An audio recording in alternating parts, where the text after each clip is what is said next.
شفاعت کا عقیدہ کیا ہے؟ دیکھیں، شفاعت کہتے ہیں سفارش کو. سفارش یعنی جیسے دنیا میں بھی سفارش کی جاتی ہے، اور جائز کاموں کے لیے دنیا کی سفارش کو بھی نبی کریم صلی اللہ علیہ وسلم نے پسند فرمایا اور اس کی ترغیب دی ہے. تو یہ سفارش کو ہی شفاعت کہتے ہیں. اب یہ شفاعت قیامت کے دن اللہ کے نبی کریں گے، اور فرشتے کریں گے، مومنین کریں گے، صالحین کریں گے، اور اس طرح درجہ بدرجہ مختلف لوگ شفاعت کریں گے اور سفارش کریں گے اور لوگوں کو جہنم سے بچائیں گے. کچھ وہ ہوں گے جو بلا حساب جہنم سے بچ جائیں گے، اور کچھ وہ ہوں گے جن کو حساب کتاب کے بعد وہ جہنم میں جائیں گے، پھر جہنم سے ان کو شفاعت سے نکال کے باہر لایا جائے گا. یہ عقیدہ شفاعت ہے. اس کے حوالے سے ایک دو چیزیں کنسپٹ کلیئر ہونی چاہیے. پہلی بات تو یہ ہے کہ شفاعت باذن اللہ ہوگی. یہ اللہ کے اذن اور اجازت سے ہونی، اور اللہ کا اذن ہو چکا. یہ بات اگلی بڑی کم لوگ بتاتے ہیں، اس کو بھی ذہن میں بٹھائیں. اللہ کے اذن سے ہونی ہے، اور یہ بھی ذہن میں رکھیں کہ اذن اللہ کا ہو چکا. وہ سب کچھ، وہ سارا، وہ جو قیامت کے دن منظر ہے اس کی منظر کشی حضور فرما چکے ہیں، بیان کر چکے ہیں. یعنی وہ کس کس کو اذن ملنا ہے، کیسے ملنا ہے، کب ملنا ہے، کس انداز میں ملنا ہے، یہ سارا کچھ ہو چکا ہوا ہے. یہ ڈیسائیڈڈ ہے. ایک تو یہ بات. دوسری بات یہ ذہن میں رکھیں کہ جو شفاعت ہے اس کا ہرگز ہرگز ہرگز یہ مطلب نہیں ہے کہ کوئی زبردستی اللہ رب العزت سے کسی کو بخشوا لے گا. یہ زبردستی والا کانسیپٹ نہیں ہے، اور نہ اللہ کے مقابلے میں آنے کا کانسیپٹ ہے. یعنی اللہ نے اٹل فیصلہ کر لیا کہ فلاں شخص جہنم میں جائے گا، اور اس کی کوئی صورت نہیں ہے جنت میں جانے کی، تو اب کسی کو مجال نہیں ہے کہ وہ اللہ کے حضور عرض کرے کہ یا اللہ اس کو جہنم سے نکال دے. وہ تو ایسے ہی ہے آپ کی بات. ایک منٹ. تو ایک بات تو یہ ٹھیک ہو گیا. تو اس میں اور یہ بات بھی ساتھ ذہن میں رہے کہ مسلمانوں میں شرق سے غرب تک پوری امت مسلمان میں کسی کا یہ عقیدہ ہے ہی نہیں ہے کہ اللہ کے مقابلے میں آ کر اللہ کے نبی شفاعت کریں گے. یعنی سامنے مقابلے میں ایسے تن کے کھڑے ہو جائیں گے اور کہیں گے اچھا اللہ معاذ اللہ استغفر اللہ تو بھیج ہاں جہنم میں، بھیج تو صحیح، کیسے بھیجتا ہے، میں نکال لاؤں گا اس کو. استغفر اللہ العظیم. ایسا عقیدہ مسلمانوں میں سے کسی کا ہے ہی نہیں. بعض لوگ اہل سنت پر چونکہ ان کی عادت ہے الزام تراشیاں کرنا، بات بات پہ جھوٹ بولنا اور جھوٹے عقائد اہل سنت کے ساتھ منسوب کرنا، تو وہ ایسی باتیں بھی منسوب کرتے ہیں. تو میں نے یہ بات آج آپ کو کیٹاگوریکلی بتا دی ہے.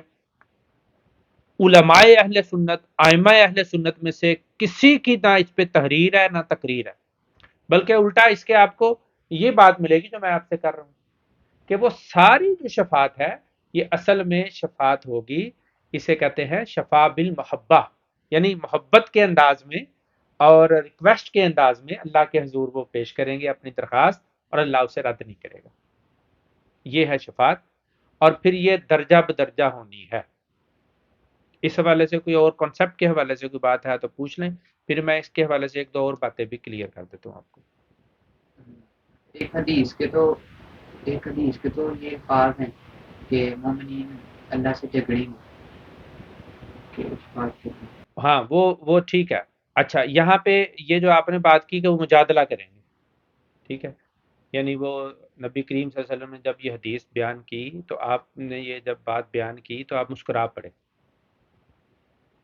کہ تم کیا جھگڑتے ہو اپنے حق میں جیسے وہ جھگڑیں گے کہ میرے ساتھی ہیں تو ان کی بخشش کر مولا، تو وہ ان کے حق کے لیے جھگڑیں گے. اس حدیث کو ذہن میں رکھیں. اس کا یہ ابھی ہم یہ ریفرنس بھی دے دیتے ہیں. اچھا، اب یہاں پر ایک اور بات ذہن میں رکھ لیں شفاعت کے حوالے سے. بعض چرب زبان لوگ اس طرح کی باتیں کرتے ہیں کہ دیکھیں جی قیامت کے دن، صحیح بخاری مسلم کی بڑی مشہور حدیث ہے کہ لوگ حضرت آدم علیہ السلام کے پاس جائیں گے، وہ ان کو حضرت نوح علیہ السلام کے پاس بھیجیں گے، وہ پھر آگے چلتے چلتے چلتے چلتے موسیٰ و حضرت عیسیٰ علیہ السلام کے بعد ہوتے ہوئے نبی کریم صلی اللہ علیہ وسلم کے پاس آئیں گے، اور وہ سارے انبیاء کہیں گے کہ نہیں نہیں میں نے نہیں کرنی، میں نے نہیں کرنی، مختلف الفاظ ہوں گے، اور اینڈ پہ وہ ہمارے نبی حضرت محمد مصطفیٰ صلی اللہ علیہ وسلم کے پاس سارے لوگ آ جائیں گے، اور حضور فرمائیں گے کہ ہاں آج کا دن میرے لیے، پھر آپ شفاعت کریں گے۔ اس بات کو لے کے بعض چرب زبان لوگ یہ کہتے ہیں کہ دیکھو جی وہاں تو نبی کہہ رہے ہیں کہ ہمیں اپنی پڑی ہے اور ہم نہیں کرتے، اور تم کہتے ہو تمہارے بابے کریں گے، تمہارے یہ جو جن کو تم صالحین کہتے ہو، اولیاء کہتے ہیں، یہ شفاعت کریں گے، وہاں تو نبیوں کا اپنی پڑی ہوئی ہے، یہ کہاں سے کریں گے؟ تو آپ ان کی چرب زبانی ہے اور کچھ بھی نہیں، کنسپٹ کلیئر نہیں ہے، اور صاف ظاہر ہوتا ہے۔ میں یہ نہیں کہتا کہ علم نہیں ہے، علم ہے، نالج ہے، انفارمیشن ہے، سب حدیثیں پڑھی ہوئی ہیں جس میں ان کے شفاعت کا تذکرہ ہے، لیکن بغض ہے دل میں، اور وہ بغض اور وہ جو دل میں ایک کینہ اور عداوت اور نفرت ہے، وہ حق بات بیان کرنے سے روکتی ہے۔ اللہ تعالیٰ اس تعصب سے اور عداوت سے بچائے۔ دیکھیں وہ جو شفاعت ہے وہ شفاعت کا آغاز ہے، اور وہ آغاز ہمارے نبی صلی اللہ علیہ وسلم سے ہی ہونا ہے۔ اس کا یہ قطعی طور پر مطلب نہیں ہے کہ کوئی اور شفاعت کرے گا ہی نہیں، قطعاً یہ ہمارا نہیں ہے۔ تو وہ بس ہاں مہا اس کا ایک عقیدہ من گڑت انہوں نے بنایا ہوا ہے۔ تو اس کے حوالے سے ایک میں آپ کو ریفر کر دیتا ہوں حدیث، یہ صحیح بخاری کی حدیث ہے، اس کا نمبر ہے 7439، کہ نبی کریم صلی اللہ علیہ وسلم شفاعت کا آغاز کریں گے، اس کے بعد انبیاء کریں گے، فرشتے کریں گے، اور مومنین کریں گے۔ اور صاف ظاہر ہے مومنین کون کریں گے؟ کون سے مومنین ہوں گے؟ جو صالح مومنین ہوں گے وہی کریں گے نا، ہر کسی کو تو یہ حق نہیں ملے گا۔ تو صالح مومنین کریں گے، اور اس کے بعد پھر وہ نابالغ اولاد کرے گی، پھر حفاظ کریں گے، اور دیگر شہداء کریں گے، ایون کہ قرآن کرے گا، عبادات کریں گے، لیکن یہ سب نیچے ان کی درجے ہیں۔ تو اس کے بارے میں وہ جو حدیث آپ بیان کر رہے ہیں، اب اس سے بھی یہ بات سمجھ آتی ہے کہ وہ لوگ رک جائیں گے، وہ اللہ کے حضور مجادلہ کریں گے، اور وہ مجادلہ اگر آپ کے ذہن میں یہ بات آ رہی ہے کہ جھگڑا کریں گے اس سینس میں کہ مقابلے میں کھڑے ہو جائیں گے، معاذ اللہ، یہ نہیں ہے کنسیپٹ اس کا۔ وہ اصل بات یہ ہے کہ وہ لاڈ میں، جیسے لاڈ ہوتا ہے نا، بلا تشبیہ و بلا مثال میں آپ کو بات سمجھاتا ہوں، اللہ پاک کی ذات اس سے ماورا ہے، لم یلد ولم یولد، لیکن جب کوئی بچہ، چھوٹا بچہ لڑ کے کوئی چیز لیتا ہے باپ سے کہ نہیں نہیں یہ میں نے یہ فلانا ٹوائے لینے ہی لینا ہے، تو اس کا مطلب یہ نہیں ہوتا کہ وہ باپ کے مقابلے میں آگے، وہ لاڈ میں جھگڑا ہوتا ہے، بلا تشبیہ و بلا مثال۔ اللہ پاک ان مثالوں سے پاک ہے، وہ وراء الورا ہے۔ تو اللہ رب العزت سے جو لوگ مجادلہ کریں گے وہ لوگ لاڈ میں کریں گے، اللہ ان کے ناز اٹھائے گا، اور یہی برداشت نہیں ہوتا ان حدیثوں کو جو بغض اولیاء لیے بیٹھے ہیں، جو عداوت صالحین دلوں میں ڈال کے بیٹھے ہوئے ہیں، ان لوگوں سے ایسی حدیثیں کبھی برداشت نہیں ہوتی، اور یہ لوگوں کو سناتے بھی نہیں ہیں، انہیں کیا پڑی ہے کہ ایسی حدیث سنا کے تو اپنا مقدمہ خراب کریں۔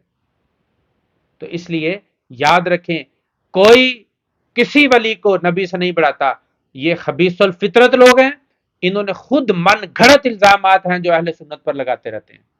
انبیاء اپنے اپنے درجے میں شفاعت کریں گے، بعد میں ان کی باری آئے گی، فرشتوں کی بھی آئے گی، مومنین کی بھی آئے گی، سب اپنے اپنے شفاعت کریں گے، اور ہم اسی کو بیان کرتے ہیں، اور ہم یہ کہتے ہیں کہ وہ اپنے درجے میں شفاعت کریں گے۔